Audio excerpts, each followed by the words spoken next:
Di sebuah desa kecil yang dikelilingi perbukitan hijau, hiduplah seorang pemuda bernama Bani. Ia adalah seorang penggembala domba yang dikenal rajin dan penuh kasih terhadap hewan-hewan ternaknya. Sejak kecil, Bani sudah terbiasa membantu ayahnya merawat domba, tetapi setelah orang tuanya meninggal, ia harus mengurus semuanya seorang diri. Setiap pagi sebelum matahari terbit, Bani sudah terjaga. Dengan langkah ringan, ia berjalan ke kandang dan menyapa domba-dombanya. "Selamat pagi, Marni, Genta, Piko," ujarnya sambil mengelus kepala mereka satu persatu. Domba-dombanya tampak sehat dan bahagia, seakan memahami bahwa mereka dirawat oleh seseorang yang benar-benar menyayangi mereka. Setelah memberi makan domba-dombanya, Bani mulai memerah susu. Tangannya sudah terlatih sehingga pekerjaan itu terasa mudah baginya.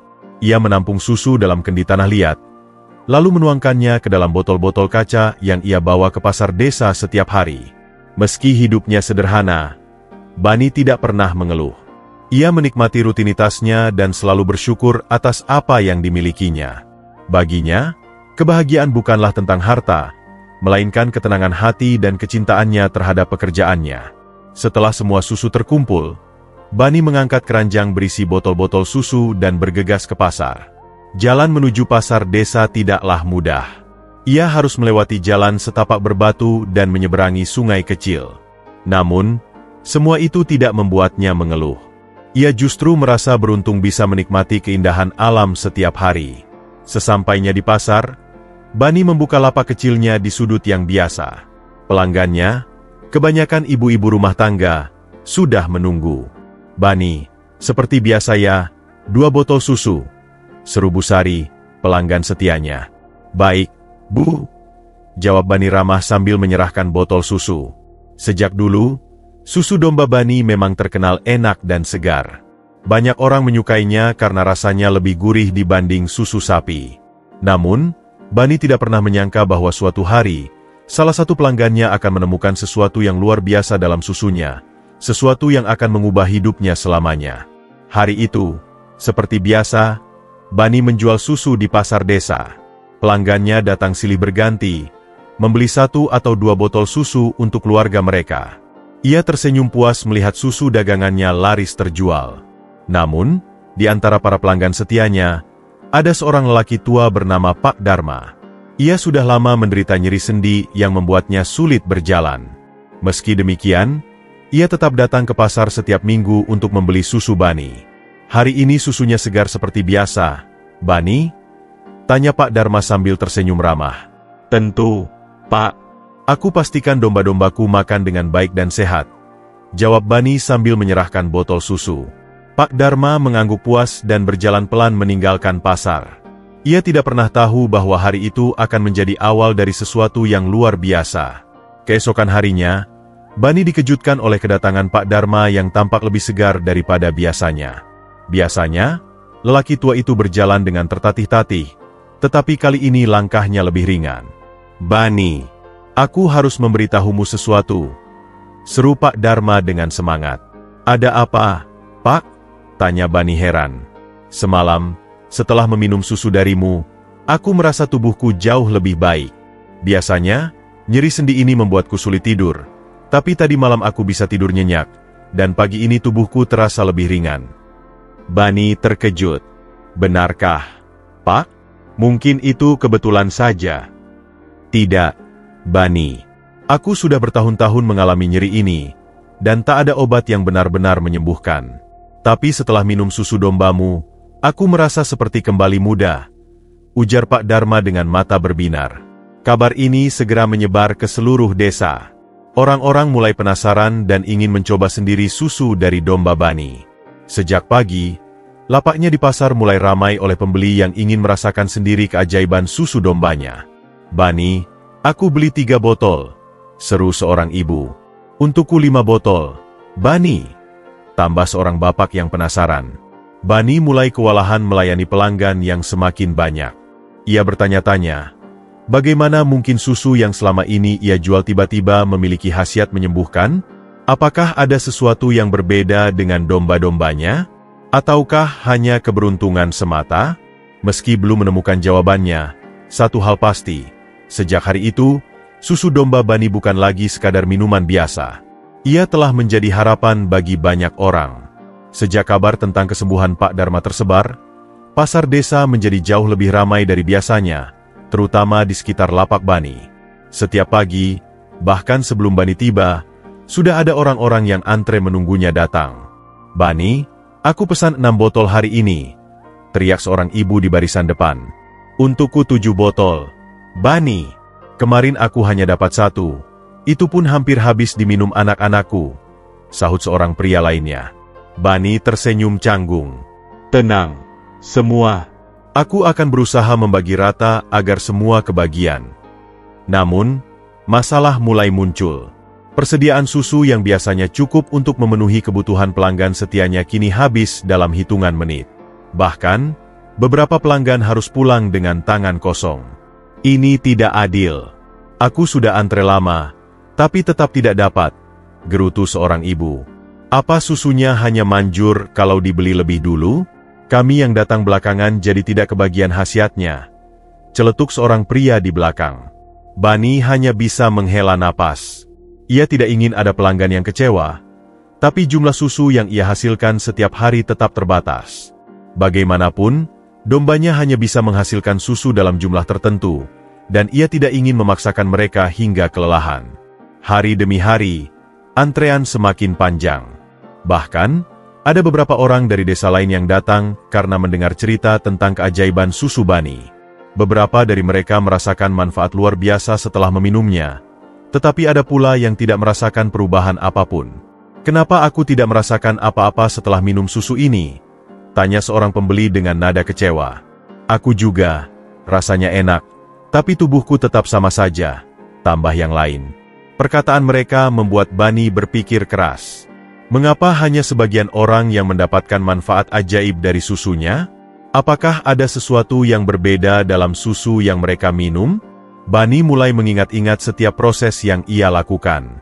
Ia selalu mengambil susu dari semua dombanya, mencampurnya sebelum dimasukkan ke dalam botol, lalu membawanya ke pasar.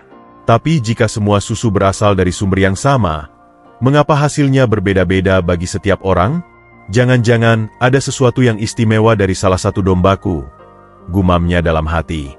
Keingintahuan mulai tumbuh dalam diri Bani.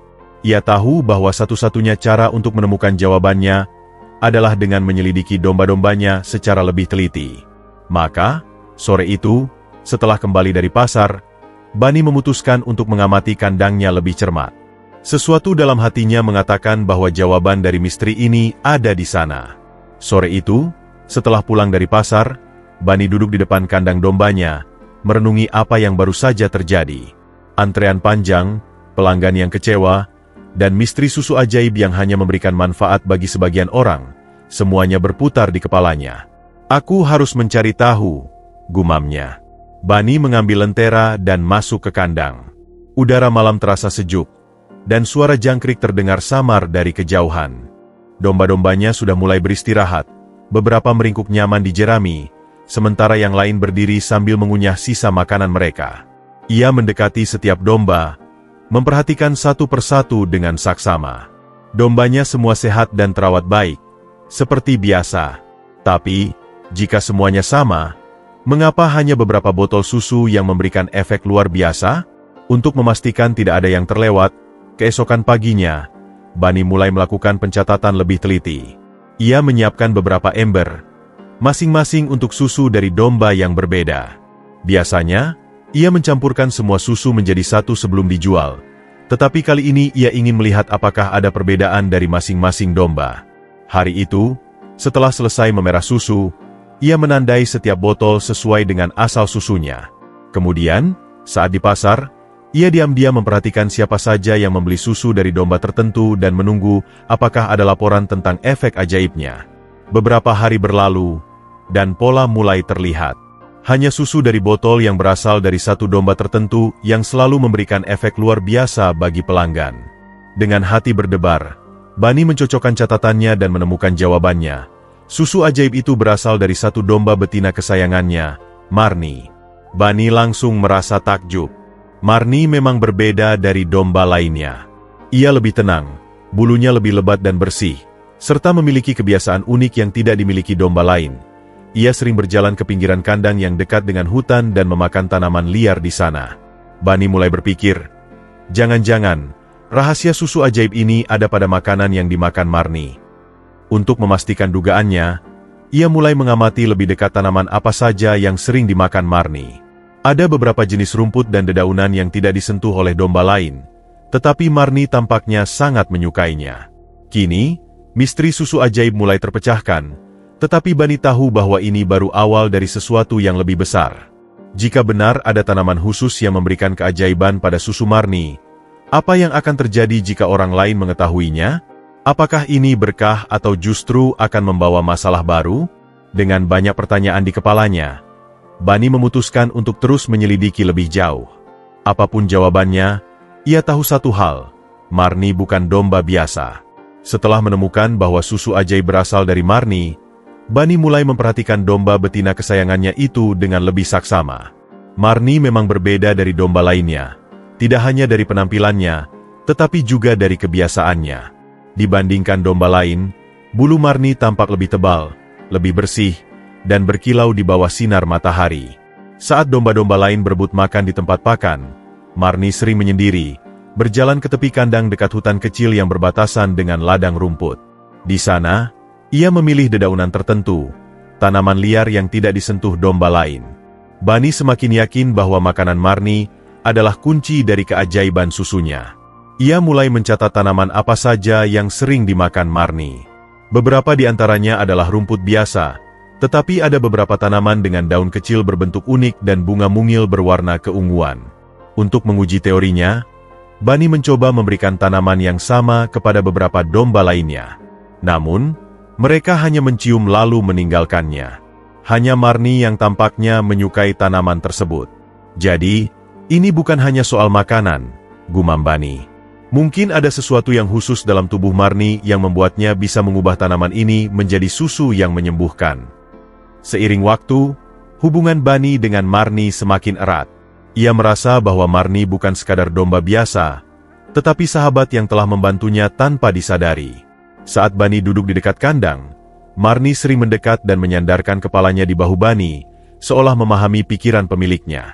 Namun, di balik kegembiraan itu, Bunny juga merasa cemas.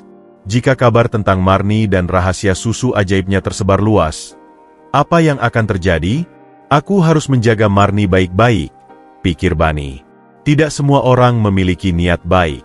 Jika ada yang serakah, mereka mungkin ingin mengambilnya dariku. Kekhawatiran Bunny terbukti benar.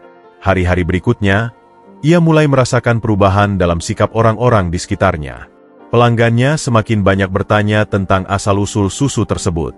Beberapa bahkan mencoba mencari tahu dari mana Bunny mendapatkan makanannya.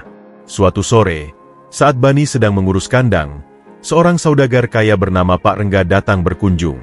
Ia dikenal sebagai orang yang serakah dan selalu mencari cara untuk memperkaya diri sendiri. Saya dengar susu dombamu punya khasiat luar biasa, kata Pak Rengga sambil tersenyum penuh arti.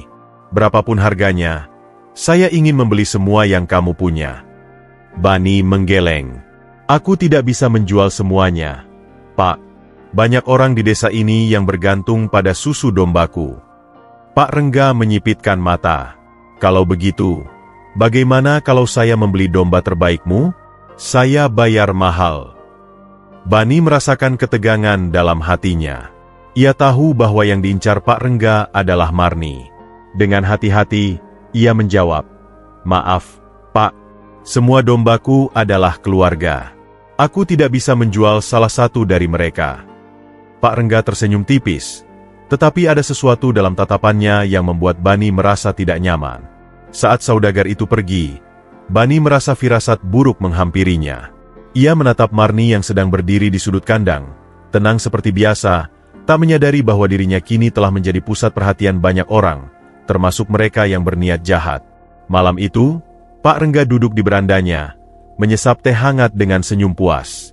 Ia membayangkan keuntungan besar yang bisa ia dapatkan dari susu ajaib Marni. Jika benar susu domba itu bisa menyembuhkan, ia bisa menjualnya dengan harga tinggi dan menjadi semakin kaya. Orang-orang desa ini terlalu bodoh, gumamnya. Mereka hanya berpikir tentang kesehatan, sementara aku melihat peluang emas. Ia menoleh ke arah Togar, yang berdiri tegap di sampingnya. Kau yakin bisa melakukannya tanpa ketahuan? Togar mengangguk. Kami sudah mengamati rumah Bani selama beberapa hari. Ia selalu tertidur pulas setelah seharian bekerja. Malam ini, kami akan bergerak diam-diam. Pak Rengga menyeringai. Bagus. Pastikan domba itu tidak melawan. Aku tidak peduli bagaimana caranya, asal besok pagi Marni sudah ada di kandangku. Togar memberi isyarat kepada dua anak buahnya, lalu mereka menghilang dalam gelap, menuju kandang Bani. Di rumahnya yang sederhana, Bani tidur dengan gelisah. Meskipun tubuhnya lelah, pikirannya masih dipenuhi kekhawatiran tentang Marni. Ia tahu ada banyak orang yang menginginkan susu ajaibnya, dan Pak Rengga bukan tipe orang yang mudah menyerah. Marni sendiri tampak tenang di dalam kandangnya. Ia berbaring di atas jerami, sesekali mengunyah sisa makanannya sebelum akhirnya tertidur. Namun, di luar pagar kandang, bayangan-bayangan bergerak perlahan, mengendap-endap di kegelapan. Togar memberi isyarat kepada anak buahnya untuk tetap diam. Mereka mendekati pagar kayu dan dengan hati-hati membuka gerendel tanpa suara. Salah satu dari mereka mengeluarkan seutas tali, siap untuk mengikat Marni agar tidak bisa melawan. Saat pagar terbuka, Togar melangkah masuk. Ia mendekati Marni dengan perlahan, mencoba untuk tidak membuat suara. Domba itu masih tertidur, tidak menyadari bahaya yang mengintai. Namun, saat Togar hendak melemparkan tali ke lehernya, Marni tiba-tiba membuka mata. Instingnya sebagai hewan membuatnya langsung sadar bahwa ada sesuatu yang tidak beres. Dengan refleks cepat, ia melompat berdiri dan mengeluarkan suara keras, cukup untuk membangunkan domba-domba lain. Blet! Blet! Domba-domba lain ikut panik dan mulai berlarian ke sana kemari, membuat suara gaduh yang membangunkan Bani. Bani terlonjak dari tidurnya. Ia butuh beberapa detik untuk menyadari apa yang sedang terjadi, lalu dengan cepat meraih lentera dan berlari keluar. "Ada apa ini?" serunya sambil bergegas ke kandang. Togar dan anak buahnya langsung panik. Mereka tidak menyangka Marni akan bereaksi secepat itu. "Cepat! Kita harus bawa domba ini sekarang," bisik Togar. Namun, setelah mereka bisa menarik Marni keluar, suara Bani menggema di udara. "Hei, kalian sedang apa?" Togar menoleh dan melihat Bani berdiri di depan kandang dengan wajah marah. Dalam sekejap, suasana menjadi tegang. Togar mendorong Bani dengan keras hingga jatuh kesakitan. Pada momen itu, Togar dan anak buahnya membawa Marni kabur. Bani tergeletak di tanah, merasakan nyeri di perut dan lututnya akibat dorongan kasar dari Togar. Nafasnya tersengal, tetapi bukan karena rasa sakit fisik, melainkan karena melihat Marni, domba kesayangannya, diseret pergi ke dalam kegelapan malam. Dari dalam kandang, domba-domba lain mengembik gelisah, seakan menyadari kehilangan yang terjadi. Suara mereka mengisi udara malam yang dingin, namun tak ada yang bisa menghentikan pencuri-pencuri itu. Bani berusaha bangkit. Tangannya gemetar saat ia meraih tongkat yang tadi terjatuh. Namun, tubuhnya masih terlalu lemah untuk berlari mengejar. Ia hanya bisa melihat punggung para pencuri itu semakin menjauh, membawa Marni menuju arah hutan yang berbatasan dengan desa. "Marni," gumamnya dengan suara serak. Setelah beberapa menit, saat rasa sakitnya mulai mereda, Bani memaksakan dirinya untuk berdiri. Ia tidak bisa hanya diam. Ia harus bertindak. Dengan langkah tertatih, ia berlari menuju rumah Pak Hasan, tetua desa yang sering menjadi tempatnya meminta nasihat. Setelah mengetuk pintu dengan tergesa-gesa, Pak Hasan membuka pintu dengan wajah terkejut. "Bani, ada apa malam-malam begini?" Marni dicuri, Pak," kata Bani dengan napas terputus-putus. "Aku yakin ini ulah Pak Rengga." Pak Hasan mengernyitkan dahi, lalu menghela napas berat. "Aku sudah menduga sesuatu seperti ini akan terjadi," katanya. "Masuklah sebentar, biar aku ambilkan air untukmu." Bani menggeleng. "Tidak, Pak. Aku tidak bisa duduk diam. Aku harus mengejar mereka." Pak Hasan menatapnya dengan prihatin, lalu berpikir sejenak. "Kau tidak bisa sendirian, Nak. Kita butuh bantuan." Pak Hasan lalu mengambil lampu minyak dan bergegas keluar rumah. Ia menuju rumah beberapa warga yang tinggal di dekatnya, mengetuk pintu mereka satu persatu. Dalam waktu singkat, beberapa pria desa keluar, termasuk Pak Dharma, pelanggan pertama yang merasakan keajaiban susu Marni. Setelah mendengar apa yang terjadi, mereka semua sepakat untuk membantu. Dengan membawa obor dan tongkat kayu, mereka bergerak menuju rumah Pak Rengga. Sementara itu, di rumahnya yang besar, Pak Rengga menunggu dengan penuh kesabaran. Ia duduk di kursi empuknya, menyesap teh dengan senyum licik di wajahnya. Togar dan anak buahnya tiba, membawa Marni yang masih memberontak. "Kami berhasil, Pak," kata Togar dengan bangga. Pak Rengga bangkit dan melangkah mendekati Marni.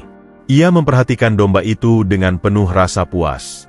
"Akhirnya, aku memiliki sumber kekayaanku sendiri," katanya sambil mengelus bulu tebal Marni. Namun, Marni tampak gelisah.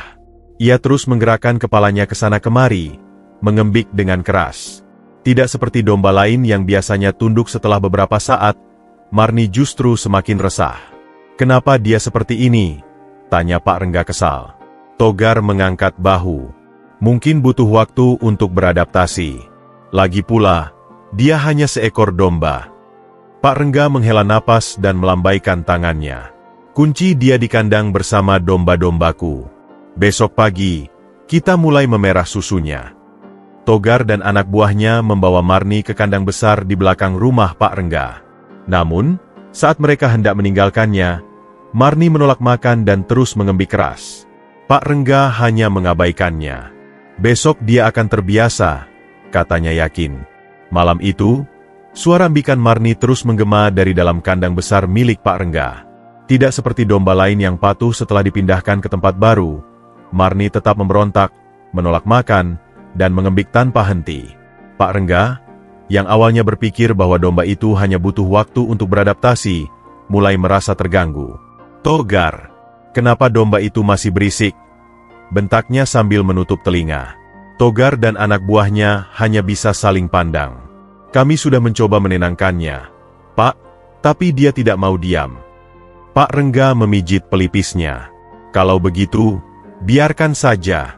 Besok pagi, kita perah susunya." Namun, malam itu ternyata menjadi awal dari sesuatu yang lebih buruk. Keesokan paginya, saat matahari mulai menyinari desa, Pak Rengga bangun dengan tubuh yang terasa berat. Ia mengerang sambil memegang kepalanya yang terasa pusing. Dadanya sesak, tubuhnya terasa panas, dan kakinya begitu lemas hingga sulit untuk berdiri. "Apa ini?" gumamnya. Mencoba bangkit dari tempat tidurnya, tetapi tubuhnya tidak mau bekerja sama. Seorang pelayan masuk dengan wajah cemas. "Pak, Anda terlihat pucat. Apakah Anda sakit?" Pak Rengga mengusap dahinya yang basah oleh keringat dingin. "Aku tidak tahu. Badanku lemas. Ambilkan air." Pelayan itu buru-buru mengambil segelas air dan membantunya minum. Namun, setelah meneguknya, tubuh Pak Rengga tetap terasa berat. Seakan ada beban tak kasat mata yang menekan tubuhnya. Togar datang tergesa-gesa.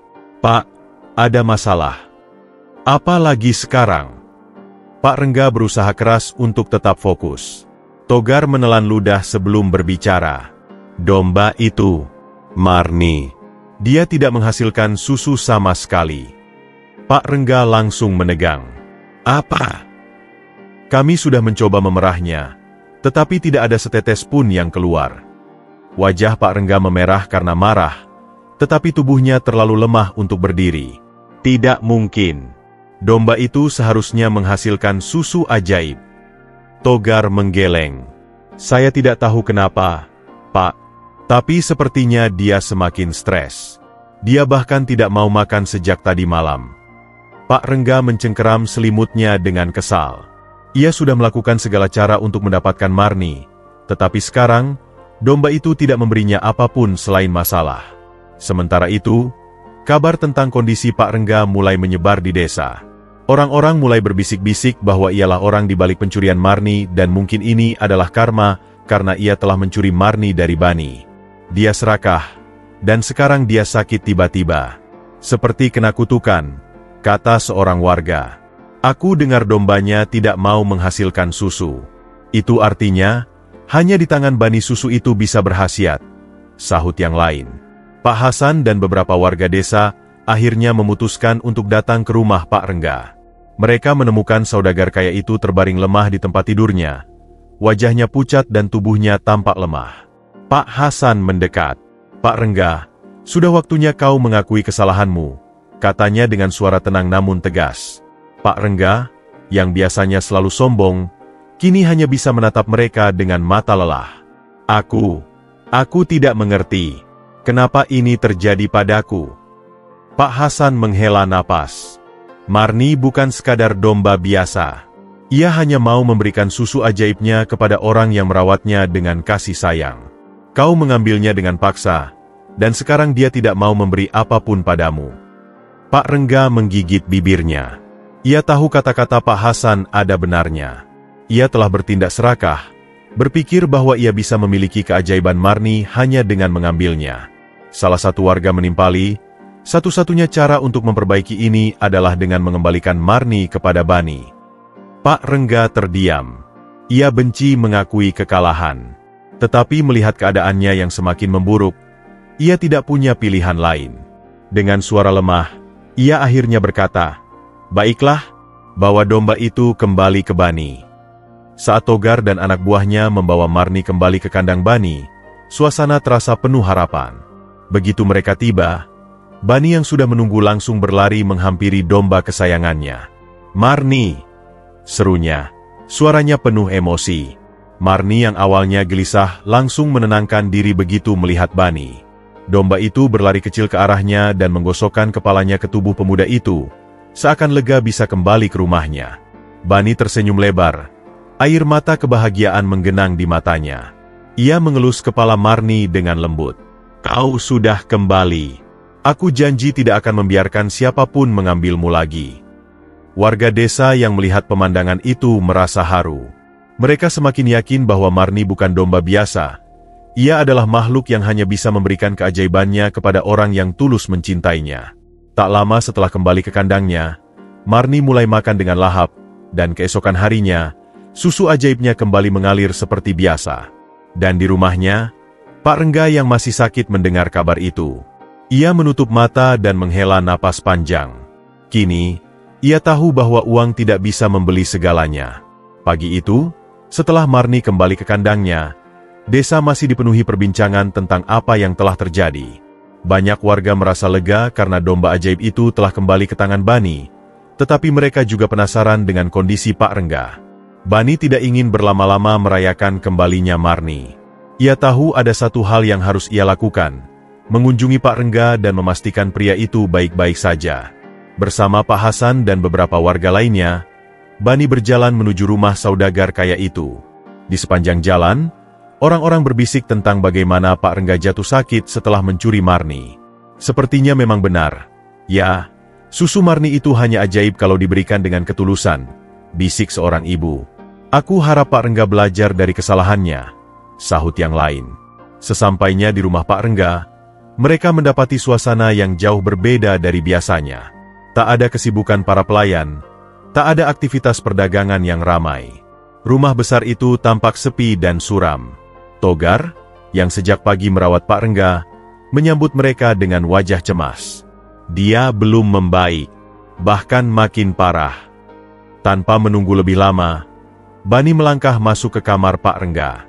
Di dalam kamar, Pak Rengga tampak jauh lebih lemah daripada yang mereka duga.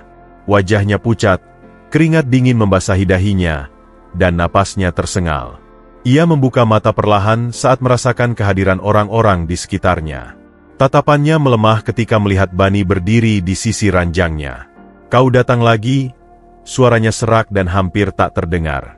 Bani mengangguk dan duduk di tepi tempat tidur. Dengan lembut, ia mengulurkan sebuah cangkir berisi susu hangat. "Minumlah ini." Pak Rengga menatap cangkir itu dengan ekspresi tak percaya. "Ini susu Marni." "Ya," jawab Bani. Marni sudah kembali ke rumahnya, dan akhirnya ia mulai makan lagi. Susunya juga kembali normal. Pak Rengga menelan ludah. Ia merasa malu. Setelah semua yang ia lakukan, Setelah mencuri Marni dan menginginkan susunya untuk keuntungan sendiri, Bani tetap mau menolongnya. Tangannya yang gemetar perlahan meraih cangkir itu. Ia menatapnya sejenak sebelum akhirnya meneguknya perlahan. Begitu susu hangat itu mengalir di tenggorokannya, ia merasakan sesuatu yang berbeda.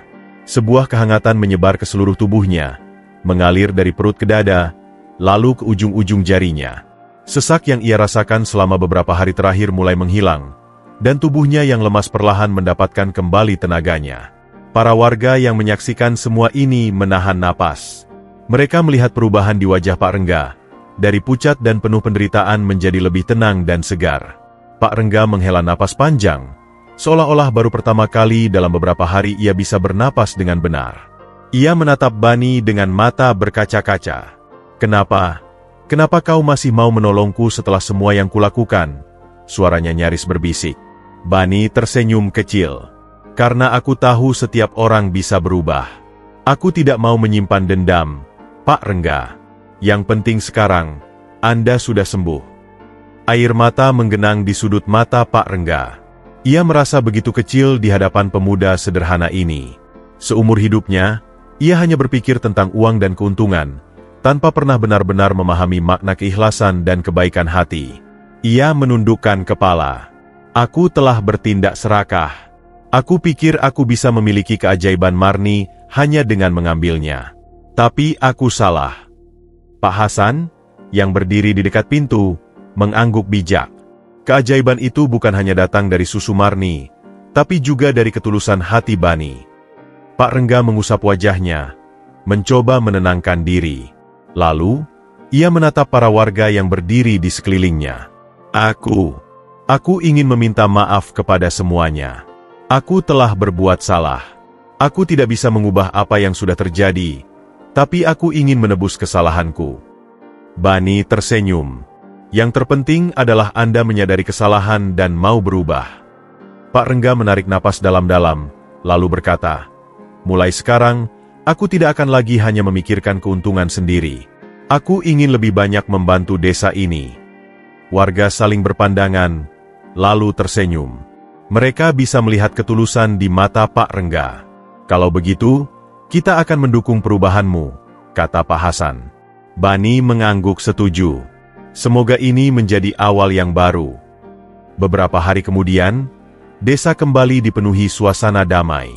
Marni tetap menjadi domba kesayangan Bani, dan susu ajaibnya kini tidak hanya dikenal di desa mereka, tetapi juga mulai menarik perhatian desa-desa tetangga. Namun, ada satu perubahan besar. Pak Rengga yang dulu dikenal sebagai saudagar serakah kini berubah menjadi seseorang yang lebih peduli pada orang-orang di sekitarnya. Ia bahkan datang ke kandang Bani untuk mengunjungi Marni. "Aku takkan pernah lagi mencoba mengambilmu," katanya dengan senyum kecil. "Aku berjanji." Marni mengembik pelan, seolah memahami kata-kata itu. Sejak hari itu, Pak Rengga tidak hanya menjalankan usahanya dengan lebih jujur, tetapi juga sering membantu warga yang kesulitan.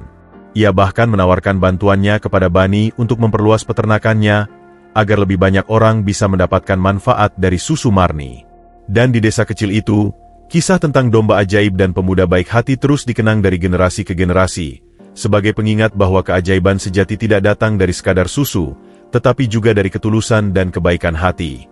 Hari-hari di desa kembali berjalan seperti biasa setelah semua kejadian yang menimpa Bani, Marni, dan Pak Rengga. Namun, ada sesuatu yang berbeda. Suasana di desa kini terasa lebih hangat dan harmonis. Pak Rengga, yang dulu hanya dikenal sebagai saudagar serakah, kini sering terlihat berbicara dengan para pedagang kecil di pasar. Ia tidak lagi bersikap angkuh, melainkan dengan rendah hati mendengarkan keluh kesah mereka dan bahkan membantu beberapa di antaranya yang mengalami kesulitan. Bani sendiri semakin sibuk. Sejak keajaiban susu Marni tersebar luas, semakin banyak orang dari desa-desa sekitar datang untuk membeli susu darinya. Tapi alih-alih memanfaatkan situasi untuk meraup keuntungan besar, Bani tetap menjual susu dengan harga yang wajar. Ia bahkan menyisihkan sebagian untuk diberikan secara cuma-cuma kepada mereka yang benar-benar membutuhkan. "Aku tak mau susu Marni hanya dinikmati oleh mereka yang punya banyak uang," katanya suatu hari kepada Pak Hasan. "Keajaiban seharusnya bisa dirasakan oleh semua orang." Pak Hasan tersenyum bijak.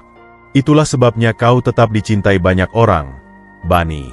Kau tidak hanya memiliki susu ajaib, tetapi juga hati yang tulus. Suatu malam, Bani duduk di depan kandangnya sambil menatap langit penuh bintang. Marni berbaring di sebelahnya, mengunyah rumput dengan tenang. "Marni, hidup kita berubah begitu cepat, ya?"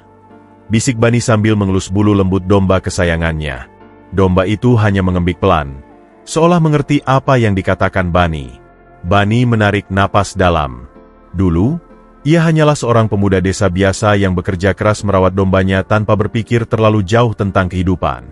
Tapi kini, ia menyadari bahwa kebaikan sekecil apapun bisa berdampak besar bagi banyak orang. Tanpa Marni, mungkin ia tidak akan pernah tahu bahwa keikhlasan dan kasih sayang bisa membawa perubahan yang begitu besar. Tanpa Marni, mungkin Pak Rengga tidak akan pernah sadar bahwa kekayaan sejati bukanlah harta, tetapi hati yang mau berbagi. Tanpa Marni, mungkin desa ini tidak akan pernah melihat betapa berharga kebersamaan dan saling tolong-menolong. Bani menoleh ke arah kandang, di mana domba-dombanya yang lain tertidur dengan damai. Ia tersenyum. Hidupnya mungkin sederhana, tetapi ia merasa sangat kaya, bukan dengan uang, tetapi dengan cinta dan kehangatan dari orang-orang di sekitarnya. Beberapa bulan kemudian, desa mereka semakin dikenal sebagai tempat yang menghasilkan susu terbaik. Namun, lebih dari itu, desa tersebut menjadi contoh tentang bagaimana keajaiban bukan hanya datang dari sesuatu yang luar biasa, tetapi juga dari hati yang penuh ketulusan. Orang-orang dari desa tetangga mulai berdatangan, ingin mencoba sendiri khasiat susu yang telah menyembuhkan banyak orang. Suatu pagi, seorang lelaki tua bernama Pak Wiryo datang dari desa seberang. Ia berjalan dengan bantuan tongkat dan wajahnya terlihat lelah. "Apa benar di sini ada susu yang bisa menyembuhkan?" tanyanya dengan suara lirih. Bani mengangguk. "Silakan duduk, Pak. Saya akan mengambilkan susu untuk Anda." Pak Wiryo tersenyum lega, lalu duduk di bangku kayu di dekat kandang. Sementara itu, Bani memerah susu langsung dari Marni, memastikan bahwa yang diberikan adalah susu segar dengan kualitas terbaik. Saat Pak Wiryo meminum susu itu, ia terdiam sejenak. Rasanya hangat di tenggorokan, seperti mengalir ke seluruh tubuh, gumamnya. Beberapa warga desa ikut menyaksikan. Mereka tahu bahwa keajaiban susu Marni bukan hanya terletak pada rasanya, tetapi juga pada ketulusan yang menyertainya. Keesokan harinya, Pak Wiryo datang lagi, kali ini dengan langkah yang lebih ringan. "Aku merasa lebih baik, Bani. Semalam aku bisa tidur nyenyak untuk pertama kalinya dalam bertahun-tahun." Kabar ini semakin membuat desa Bani terkenal.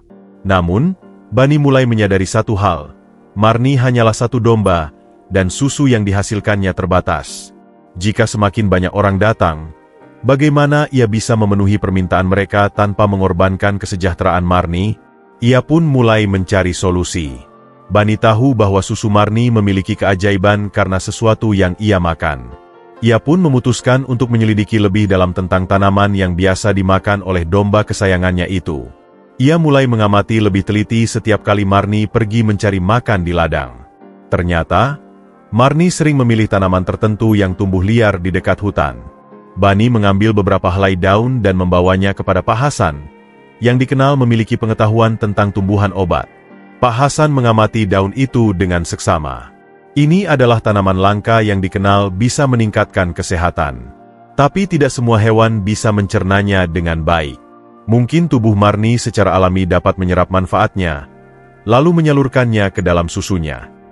Bani berpikir keras. Jika memang tanaman ini memiliki khasiat khusus, mungkinkah ia bisa menanamnya sendiri dan memberikannya kepada domba lain?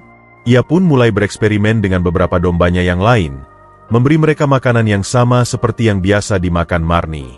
Jika rencananya berhasil, bukan hanya Marni yang bisa menghasilkan susu ajaib, tetapi juga domba-domba lainnya. Waktu berlalu, dan sedikit demi sedikit, hasilnya mulai terlihat. Beberapa domba lain mulai menunjukkan perubahan. Mereka tampak lebih sehat, bulu mereka lebih lebat, dan susu yang mereka hasilkan lebih kaya akan nutrisi. Bani merasa lega. Kini, ia bisa membantu lebih banyak orang tanpa harus membebani Marni seorang diri. Namun, ia juga sadar akan satu hal, keajaiban sejati bukanlah sesuatu yang bisa diperoleh dengan mudah. Butuh kesabaran, perhatian, Dan yang paling penting, ketulusan hati.